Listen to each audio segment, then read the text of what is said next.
Dương Tử và Tiêu Chiến cùng nhau làm nên câu chuyện tình đẹp, hai bảo bối được người hâm mộ trong giới giải trí yêu mến nhờ diễn xuất và sự chân thực. Dương Tử và Tiêu Chiến đã phá vỡ rào cản của vai diễn bằng chính thế mạnh của mình. Một người dùng diễn xuất tự nhiên để khắc họa nhân vật quen thuộc, trong khi người kia lại lột tả và tái hiện hình ảnh ba chiều của chính mình.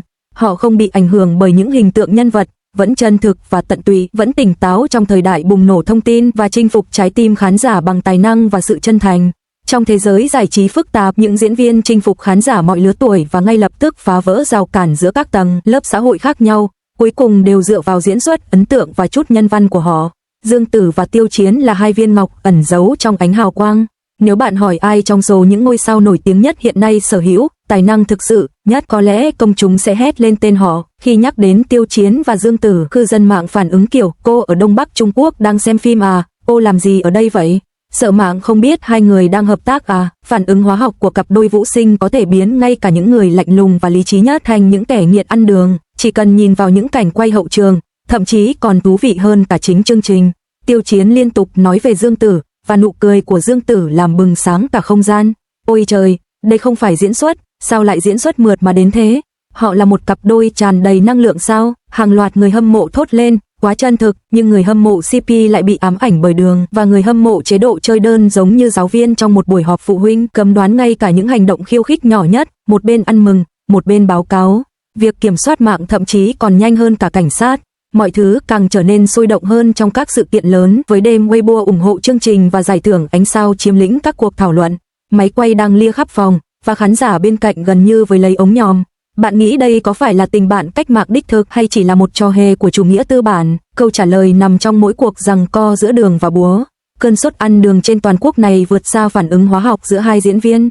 Liệu Dương Tử và Tiêu Chiến có đang hẹn hò không? Thực ra, câu hỏi đó cũng giống như việc hỏi nên thêm đường hay muối vào cà tím nướng, mỗi thứ đều có cái hay riêng, và có hàng trăm cách giải thích.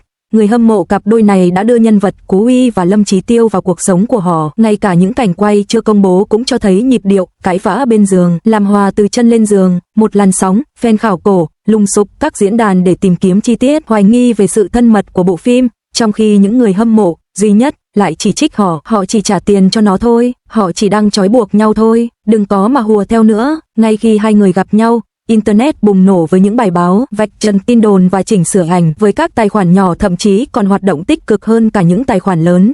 Các nền tảng và thương hiệu không phải là những kẻ ngốc, họ vẫn cung cấp dịch vụ hậu mãi sau khi bộ phim kết thúc, phát hành vô số cảnh quay chưa công bố. Giới tư bản đang quan sát dòng xe cộ, trong khi người qua đường xem video. Tuyệt vời, nhưng hãy cẩn thận, bạn nghĩ ai mới là người chiến thắng thực sự? Giới tư bản đang tận hưởng thành quả, trong khi người dân thường cũng thích thú theo dõi. Cuộc sống vốn dĩ đã quá cay đắng, nên chúng ta luôn cần một chút ngọt ngào. Giống như chú gấu trắng lớn khuyên bạn nên khởi nghiệp, ngành giải trí cũng là một nhà hàng buffet chữa lành cuộc sống thường nhật của bạn. Dương Tử, một người đa tài thực thụ, đã ra mắt khán giả từ khi còn nhỏ. Tuy cách diễn đạt và phong thái của cô vốn đã cuốn hút, nhưng hành trình của cô được xây dựng dựa trên tài năng thiên bẩm.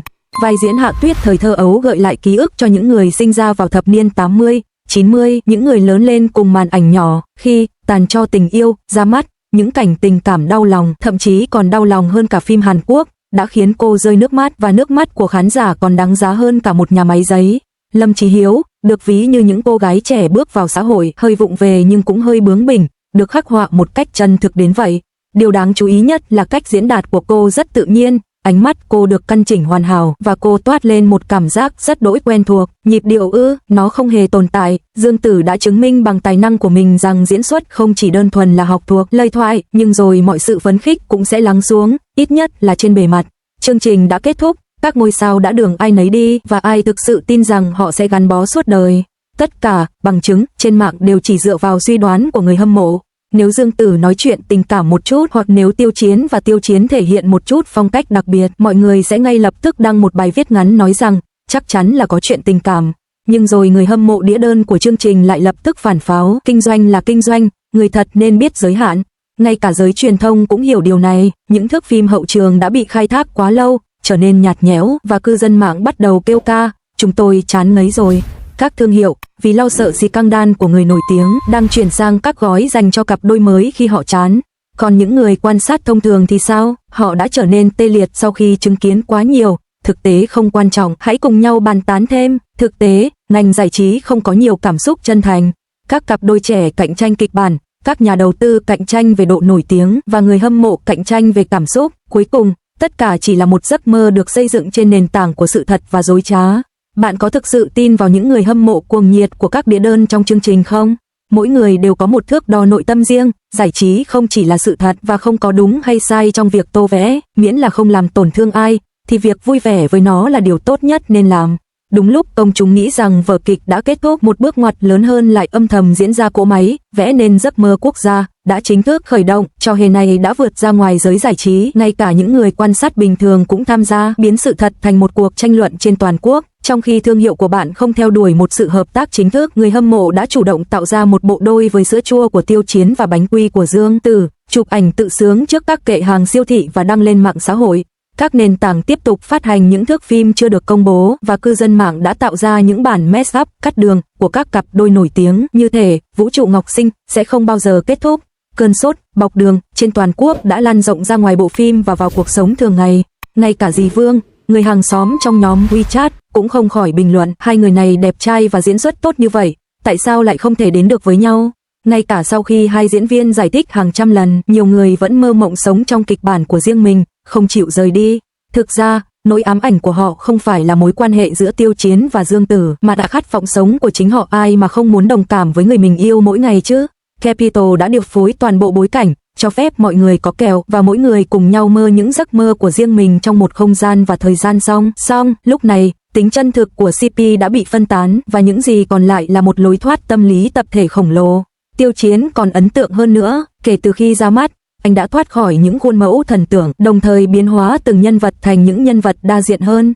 Trong Tuyển Tình Lệnh, anh kết hợp nét trẻ trung với những thăng trầm, thổi hồn vào Ngụy Vô Tiện, rồi trong Xin Hãy Yên Tâm, Linh Tiên, anh vào vai bác sĩ Cố Vĩ với sự ấm áp và đáng tin cậy đến mức có thể ngay lập tức biến bất kỳ ai thành kẻ đắp phá. Trong Đội Quân Át Chủ Bài, với bộ quân phục, khuôn mặt anh rũ bỏ mọi nét trẻ con, biến anh thành một chiến binh tận tụy. Nói cách khác, từ phim cổ trang đến nghĩa vụ quân sự, anh đã lột xác và tái tạo lại bản thân hoàn toàn qua từng vai diễn, khiến khán giả không thể nhận ra. Tiêu Chiến chỉ còn nhớ đến hình ảnh bằng xương bằng thịt trên màn ảnh.